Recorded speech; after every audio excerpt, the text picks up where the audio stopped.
Hello everyone, my name is Sydney Jetty Kenyara, and today I'm going to be talking about reforming the methods of teaching. Students of this generation are living in a more technologically advanced environment.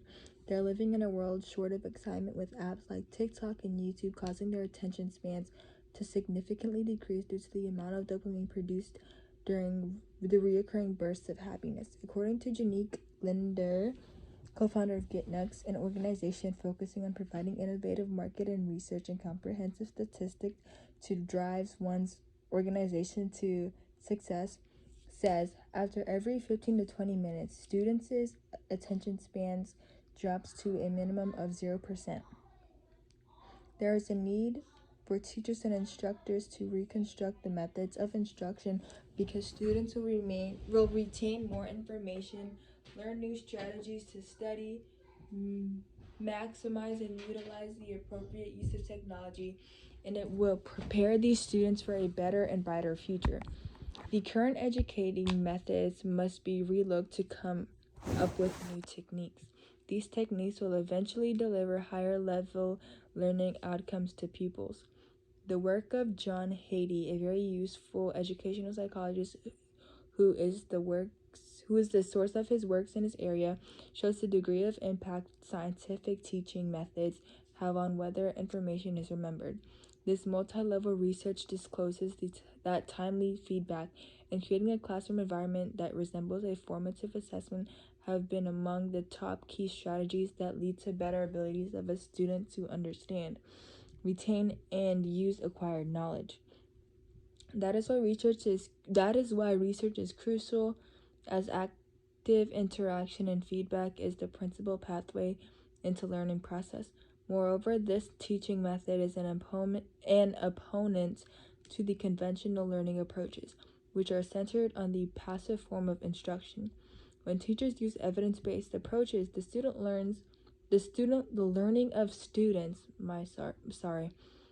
learning of students will improve since they take a relatively more active role in their education, and as a result, the direction of the learning will be determined by them, and more dynamics will be injected into the learning process, hence rendering the learning process efficient and effective.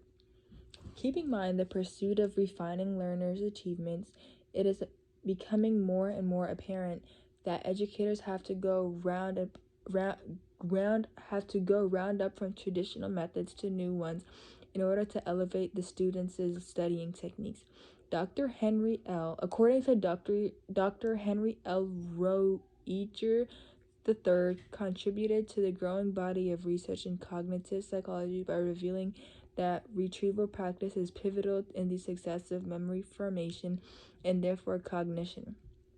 Research done by Roediger indicated that through intensive examining such as self-testing and spaced repetition not only strengthened the student's knowledge of acquisition of topic, but as well as deepening of the process via progress in learning.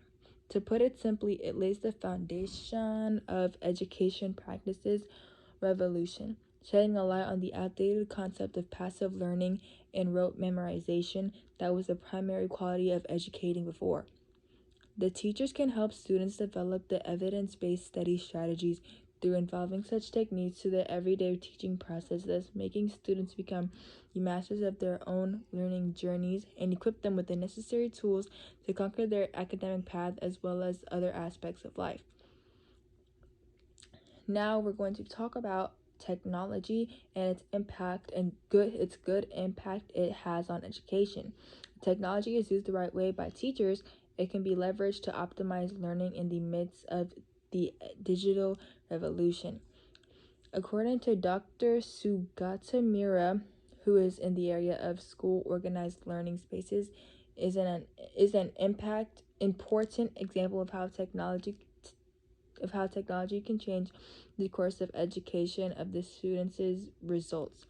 Mira's trials indicated by a variety of contexts tell us that students' ability to access digital resources and interactive platforms enables them to engage in self-learning, which in turn contributes to expand acquiring of knowledge and the thinking skills by themselves.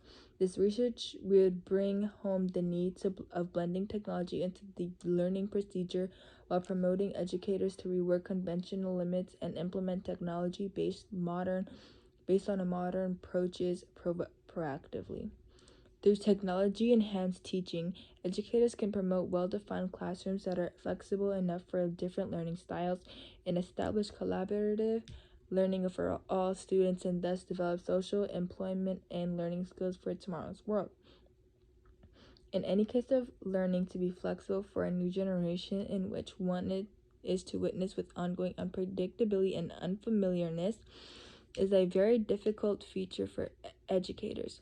This means a certain readiness to switch methodology, to improvise, and to make your classic practices non-classical.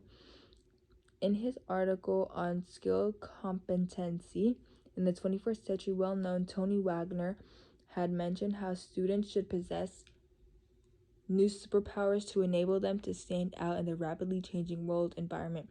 Wagner following criteria, routine dinner table, where the repetitive tone memorization and standardized testing is of big value, never guarantee the students with the leading skill that is needed in the modern society. Through sophisticated innovation, teachers are then able to create opportunities that are both affordable and adaptable to incorporate these students into developing a set of characteristics that include confidence and a strong will to solve the world's problems in creative ways. This scenario is a reminder of the major roles that teachers and educators are supposed to take into consideration.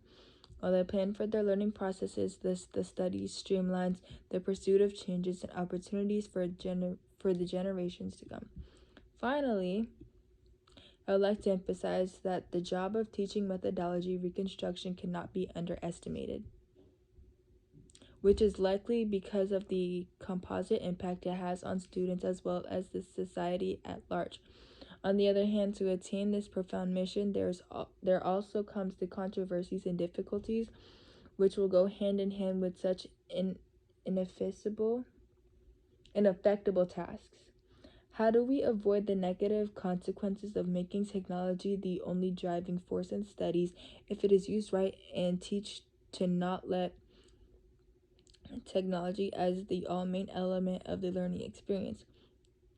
Additionally, science on the new models for teaching tries to track the way of their efficiency. However, as we attempt to formulate strategies for the reform of educational processes, we must take into account the way the implementation process is full of difficulties and nuances. We must embrace our role as a guiding instrument aiming at shaping students for a promising future. However, we should remain aware, posing painful questions, scrutinizing common views, and amplifying our tactics in accordance with strategic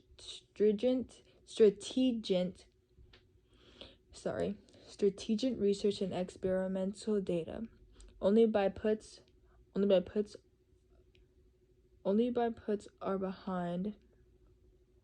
putting behind an effort to be the best, we will be able to update how students' knowledges will be established to new standards. To all educators, as well as government decision makers and other education stakeholders at all levels, should seriously respond to the message of action.